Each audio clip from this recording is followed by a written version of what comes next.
Feliz sábado a todos. Qué distantes nos vemos los unos de los otros, pero si está cerca, extienda su puñito ahí y dele un feliz sábado al que está a su lado. O abrácelo y dele un abrazo fuerte, cariñoso y dígale feliz sábado. Vamos a ver si podemos hacer esta dinámica. Antes nuestros ancianos en las iglesias donde he ministrado se incomodaban un poquito porque a veces nos quedábamos después del culto a saludarnos y eso es muy bonito. Así que feliz sábado para todos. Quiero iniciar con esta historia. Le he puesto a la reflexión de esta noche una señal de esperanza. Era el año 1944 cuando las fuerzas alemanas invadieron Polonia y todos sabemos la historia. En el 1945 las guerras mundiales, y por ahí se narra la historia de Jacob el mentiroso, así se llama en el original. Es un libro basado en una historia, pero que se ha producido en película. Salió en 1999 y la descripción de esto es así. Resulta ser que Jacob se le conoce como el mentiroso porque era propietario de un café ahí en el barrio judío, y cuando los alemanes invadieron Polonia, pues implantaron el gueto y había toque de queda, y Jacob un día fue capturado en uno de esos toques de queda, y resulta ser que cuando estaba en la oficina de la policía alemana, se escuchó una voz en la radio de los militares, de los policías, y él escuchó lo siguiente: las tropas rusas están próximos a invadir Polonia. Y por eso se llamó Jacob el mentiroso, porque todo el mundo creía que Jacob tenía una radio que comenzó a dar la noticia, comenzó a propagar la noticia en el gueto judío y comenzó a decirles: pronto seremos libres, pronto seremos libres. Y comenzó a dar la noticia: pronto seremos libres. Y la historia del libro dice que dejaron de enfermarse, las personas dejaron de morir y comenzaron a tener una nueva experiencia de vida porque tenían algo por la cual estar viviendo, aunque estaban en el gueto judío. Y cuando Jacob el mentiroso lo capturan los alemanes y lo ponen en la plaza pública para que les diga la verdad, que lo que él está diciendo es mentira, que no es cierto, que las tropas alemanas no están ni cerca.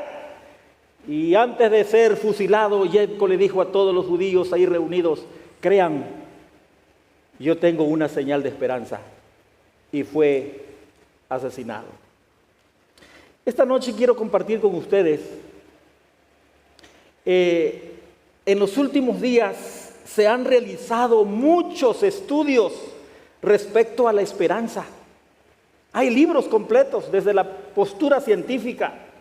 Hay una variedad de universidades e instituciones científicas que nos advierten que la esperanza no es un asunto religioso solamente, que no tiene solamente que ver con asuntos espirituales, sino que estos estudios revelan, querida iglesia, familia, amigos, tiene que ver con algo más profundo, tiene que ver con esencia, tiene que ver con una convicción en el ser humano que se convierte en acción y que entonces comienzan a suceder algunas cosas.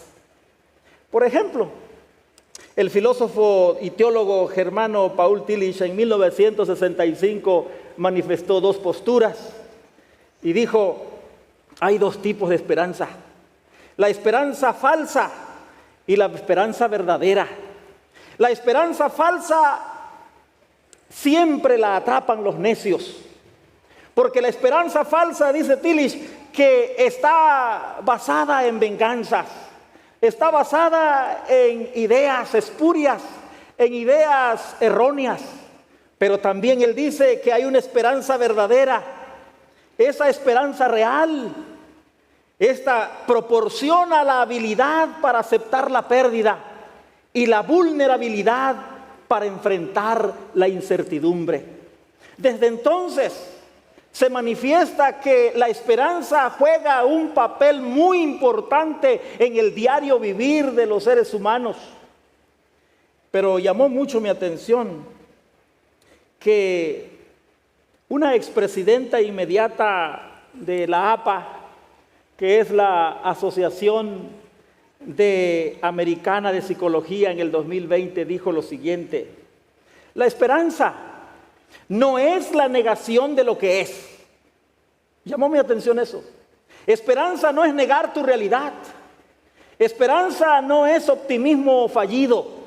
Esperanza no es negar lo que es, sino una creencia de que la situación actual es real, pero que esto no puede seguir sucediendo así. Y su segunda postura es que puedes reconocer que algo anda mal, pero también que no es el final de la historia. Que no es el final de la historia. En este grupo de posturas, termino con esta para entrar al tema bíblico. Hellman, en un journal de psicología clínica, dice: si tengo la perspectiva de que algo mejor es posible en el futuro, entonces puedo soportar mejor mis luchas hoy. Si creo que algo nuevo puede venir, si estoy convencido de que este mundo real sí es real, pero que hay algo más allá, entonces mis luchas actuales las puedo vivir. Y eso es interesante. Por eso esta noche quiero sugerirte que tomemos la Biblia y veamos algunos beneficios. Me di a la tarea de encontrar por qué tenemos que esperar. ¿Cuáles son los beneficios de la espera? ¿Por qué no suceden las cosas ahora y ya? Hay algunos beneficios de esperar. Por ejemplo, uno de los beneficios de esperar está en Romanos capítulo 12, versículo 12. Porque la esperanza produce gozo. La esperanza me produce gozo. Romanos 12, 12, al cual invito que busquemos en nuestras Biblias, dice el texto: gozosos en qué cosa, en la esperanza. El beneficio primario o uno de los beneficios de la esperanza es que produce gozo. No todas las esperanzas producen gozo. Hay esperanzas fallidas, hay promesas incumplidas, hay personas que te dicen te prometo esto y te fallan. Pero hay una esencia especial en la esperanza real y verdadera basadas en las Escrituras. Romanos 12, 12, al texto al cual me referí, dice: gozosos en la esperanza, sufridos en la tribulación, constantes, ¿qué, familia? En la oración. Pero este texto sacude mi corazón por una razón especial. En menos de 11 años, yo perdí mis 6 hermanos y a mis 2 padres. Y cuando voy a mi familia me dicen: cuídate porque eres el único que queda. Y sí, pero a veces me alejo poco porque no quiero la consideración ni la lástima. Pero este texto al cual yo quiero compartir, me he aferrado a él. Miren lo que dice San Juan capítulo 16, versículo 22. Es mi ayo, es un texto que lo comparto con mucho gusto, porque el texto dice: ¿es realidad la pérdida de tu familia? Sí. ¿Es realidad el mundo en que vives? Sí. ¿Es realidad tus deudas? Sí. ¿Es realidad tus llantos? Sí. ¿Es realidad todo lo que pasa? Sí. Pero miren el beneficio de la esperanza. Dice el versículo 22. Estamos en San Juan capítulo 16, versículo 22. San Juan 16, 22. Dice: también vosotros ahora, ¿qué dice el texto? Sí, ahora, la esperanza real no obvia tu realidad. La espuria te dice, no, estás viendo visiones, mira, eso no existe, no es real. Esa es la esperanza falsa que se apodera de los necios. Pero la esperanza real, querida familia, hermanos, amigos, es aquella que no niega tu realidad. Es la esperanza que no niega tu enfermedad, que no niega las circunstancias adversas de la vida, que no niega los circuitos raros por los cuales pasamos y los procesos a veces malos que vivimos. Por eso Jesús dice, ahora, todavía, también vosotros, ahora, no dice ayer, ahora tenéis, ¿qué familia? Tenéis tristeza, pero miren el gozo de la esperanza. Dice este texto, pero os volveré, ¿qué dice la Biblia? Pero os volveré a ver. Ustedes se dan cuenta, quienes estudian estos temas, dicen que esa declaración cambia las perspectivas de vida. Sí, yo no niego que estés pasando circunstancias adversas. Yo no niego que estés viviendo problemas. No, ahora estás triste. Pero ¿sabes qué? Cuando yo te vuelva a ver. Cuando yo te vuelva a ver. Y cuando yo te vuelva a ver, ¿qué va a pasar con tu corazón? Aunque ahora está triste, aunque ahora sufre, aunque ahora llora, aunque las circunstancias son adversas, aunque todo parece en contra tuya, aunque todo parece en contra de la familia, cuando yo te vuelva a ver, entonces se gozará vuestro corazón. ¿Y saben qué promesa maravillosa dice el texto? Y nadie os quitará vuestro gozo. Hay una realidad, queridos hermanos, hay una realidad que no puede obviar ni esconder. No es un optimismo fugaz, ni una esperanza falsa que me haga ignorar la realidad que vivo. Es una esperanza real, que acepta el momento crítico que atravieso, que acepta la realidad de una vida a veces vulnerable, pero que me catapulta para ver más allá de mis realidades. Esa es la esperanza real. Quiero llevarlos a otro texto. Siempre quise saber qué pasaba por la mente de los reformadores. Y este trimestre lo estamos repasando. Siempre quise saber qué pasaba por la mente de los primeros cristianos, fundadores de la iglesia primitiva. ¿Qué pasa por la mente? ¿Qué tipo de esperanza circula por las venas? ¿Qué esperanza alberga la mente de estos reformadores y de los primeros cristianos? Porque es interesante, Hechos 16, 22 al 25, al cual yo quiero invitarles para que abran sus Biblias. Hechos 16 es una esperanza que trasciende, es una esperanza real. Hechos 16, acompáñenme por favor y no se pierdan el momento maravilloso de entrar en contacto con las Escrituras. Dice Hechos capítulo 16, versículo 22 al 25. El contexto ustedes lo saben. Estos dos apóstoles le cierran el negocio a los que hacían negocio con la señorita, con la persona aquí.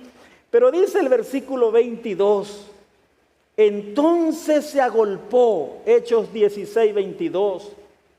Entonces se agolpó el pueblo contra ellos y los magistrados, rasgándoles las ropas, ordenaron azotarlos con varas. Verso 23. Después de haberlos azotado mucho, los echaron ¿en dónde? En la cárcel, mandando al carcelero que los guardara con seguridad, el cual al recibir esta orden los metió en el calabozo de más adentro y les aseguró los pies en el cepo. Vayan ustedes viendo la cascada, el camino descendente. Los maltratan públicamente, los desvisten, los azotan, los meten a la cárcel. Y entonces le dan la orden, ¿sabes qué? No los dejes en la cárcel común, mándalos al calabozo. Y no solamente eso, fíjale los tobillos y los pies a los cepos. ¿Qué pasa por la mente en todo este proceso? Esta mañana mientras comentaba esto con alguien, yo decía, desde el momento que me toman prisionero, entro en pánico. ¿No es cierto? Desde el momento en que me cortan mi libertad, entro en pánico. Pero ¿qué pasa en la mente de alguien? Nunca lo he entendido. Espero que el Señor algún día me lo explique y que por alguna razón no pase por esa circunstancia. Me toman prisionero, me quitan la ropa, me azotan con vara, me meten a la cárcel, me meten al calabozo, me fijan los pies al cepo. ¿Y a quién se le ocurre después de este proceso orar y cantar? Decía un maestro mío que ese es el ejercicio de canto más solemne que se ha escuchado en la iglesia primitiva. El ejercicio de canto más solemne. Porque solamente alguien que tiene una esperanza real, solamente alguien que tiene convicciones espirituales más allá de lo terrenal, puede imaginarse que está sucediendo eso. Y si ustedes leen todo el capítulo 16, van a encontrar que cuando viene el temblor, el terremoto, el carcelero se quiere matar y Pablo y Silas le dicen, no te hagas daño, aquí estamos. ¿Qué quieren que haga? Cree en el Señor Jesucristo y serás salvo tú y toda tu casa. No es el tema, pero viene la idea de que cuando los lleva a su casa, Él le cura las heridas y se regocijaron. La esperanza real produce gozo en medio de la crisis. La esperanza real produce gozo en medio de la incertidumbre que vivimos, en medio de la pérdida de nuestros seres queridos. En uno de los tantos funerales le pregunté a mi mamá cuando veníamos de regreso, uno de mis hermanos, le digo, mamá, ¿cómo te sientes? Me dice, bien. Pero ¿qué mamá se puede sentir bien después de venir a sepultar a uno de sus hijos? Y entonces le pregunto, mamá, lo que estás diciendo no encaja con una realidad. Sí, porque cuando tú estabas predicando y hiciste la invitación, se paró uno, no voy a decir nombre porque pueden estar escuchándome en el pueblo. ¿Y sabes a qué se dedicaba él? Y me dijo la historia de esa persona. Pero si la muerte de tu hermano provocó una conversión, alabado sea el nombre del Señor. La esperanza real, familia, produce gozo. La esperanza real produce una convicción. Pero hay otros beneficios de la esperanza. Y quiero llevarlos a Romanos 8, 24 y 25. Acompáñenme, por favor. Romanos capítulo 8, versículo 24 y 25. Dice el texto, Romanos capítulo 8, versículo 24 y 25. Dice la palabra del Señor, porque en esperanza fuimos, ¿qué cosa? Salvos. Me encanta ese texto. Porque en esperanza fuimos salvos. Y miren, no es que la Biblia esté descubriendo lo que la ciencia dijo. No, la Biblia, el apóstol Pablo ya lo había dicho antes. Lo que los científicos dicen es que una esperanza real se basa en creer que vivo en un mundo malo, pero que hay algo bueno por venir. No ignora mi realidad. Y la esperanza falsa es aquella que ignora mi realidad y solamente me dice, tú puedes, tú puedes, tú puedes. No, mire lo que dice el apóstol Pablo. Porque en esperanza fuimos salvos, pero la esperanza que se ve no es esperanza. Porque lo que alguno ve, ¿para qué lo esperamos? ¿A qué esperarlo? Verso 25, pero si esperamos lo que no vemos, con paciencia, ¿qué familia? Con paciencia lo aguardamos. Es una esperanza que ahora no la tienes, que ahora no la ves, pero que en medio de las circunstancias, en medio de las vicisitudes de la vida, en medio de las peripecias, en medio de los problemas, hay algo que tienes en convicción. Tito capítulo 1, versículo 2, nos confirma este beneficio de la esperanza. Así que yo les invito a leer Tito capítulo 1, versículo 2.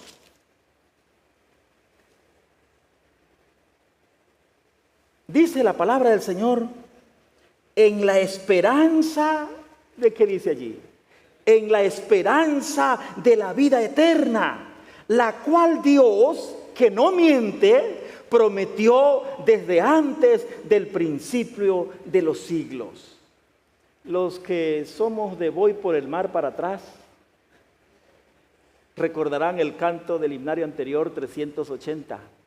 ¿Recuerdan cómo se llamaba el himno 380 en el himnario anterior? Contendamos, ¿qué cosa? Contendamos siempre por nuestra fe. Y me encanta una parte del himno que dice, contendamos siempre por nuestra fe. Ahora le cambiaron a si vencemos, pero el himnario anterior decía, si sufrimos aquí, reinaremos allá. Pero no es porque tengamos que ser víctimas.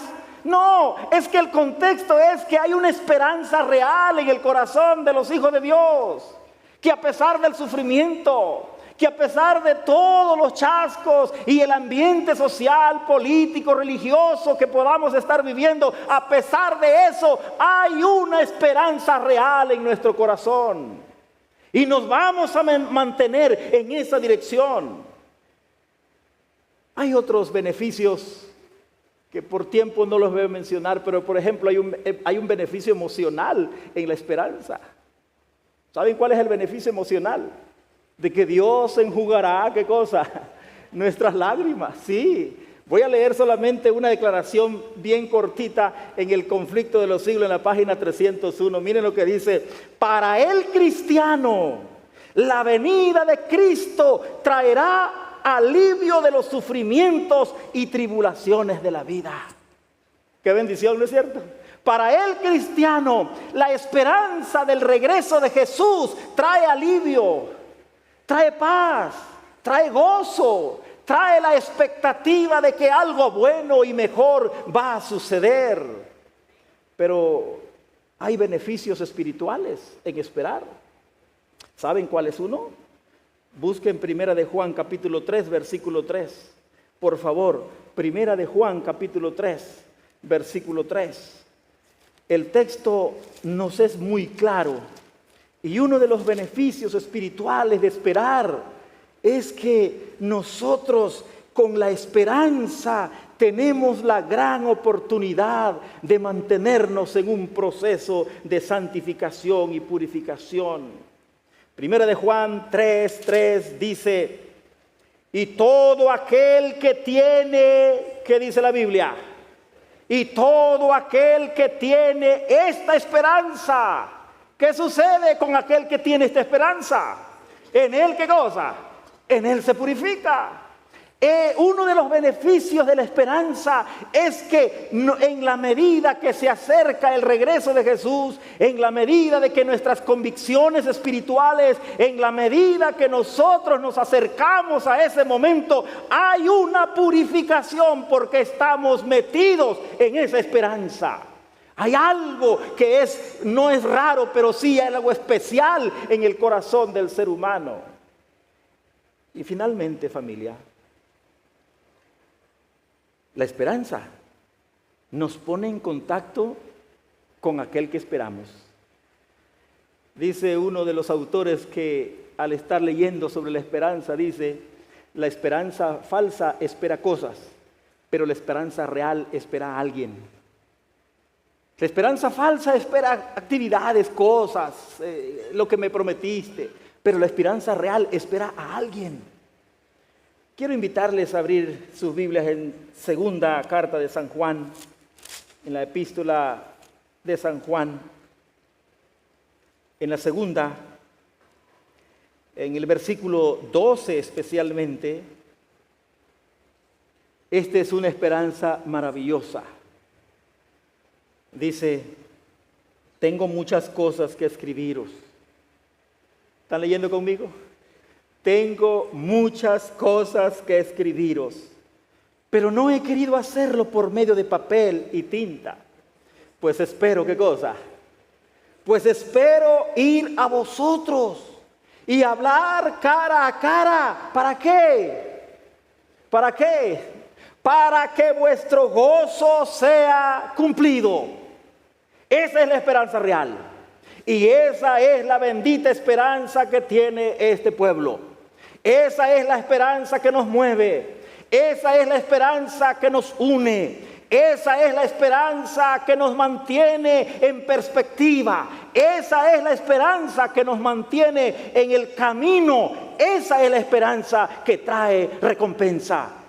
Dice el apóstol Juan: yo tengo muchas cosas. Y ya en la tercera carta, las aflicciones que vivía la iglesia, un tal de Diótrefes, Demetrio, Gallo. Al final, los invito, denle la vuelta a la página. En tercera de Juan, capítulo 14, versículo 14, el apóstol Juan le escribe a la iglesia las mismas palabras, pero entonces le da algo especial.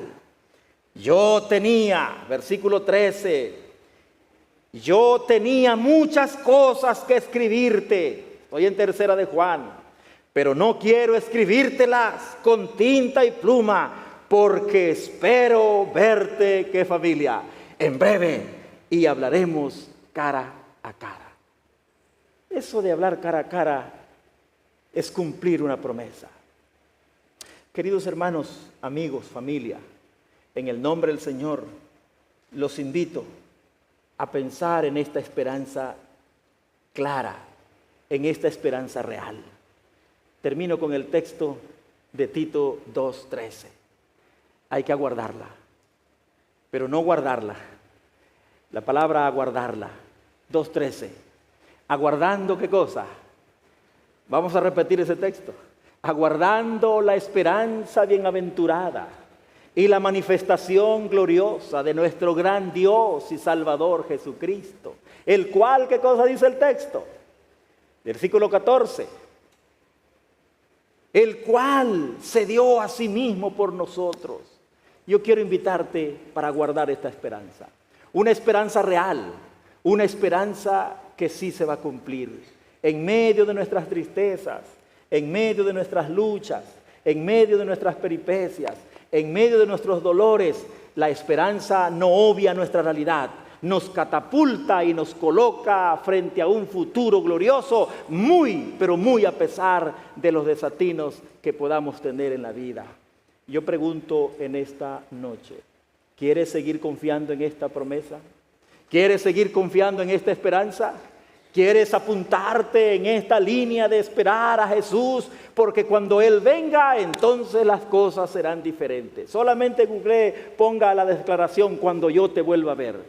Y verá la cantidad de cosas que hay. Porque esa frase, cuando yo te vuelva a ver, las cosas se arreglan. Cuando yo te vuelva a ver, tendrás lo que necesitas. Cuando yo te vuelva a ver. Y cuando Jesús vuelva, entonces las cosas serán diferentes. Que Dios bendiga su palabra.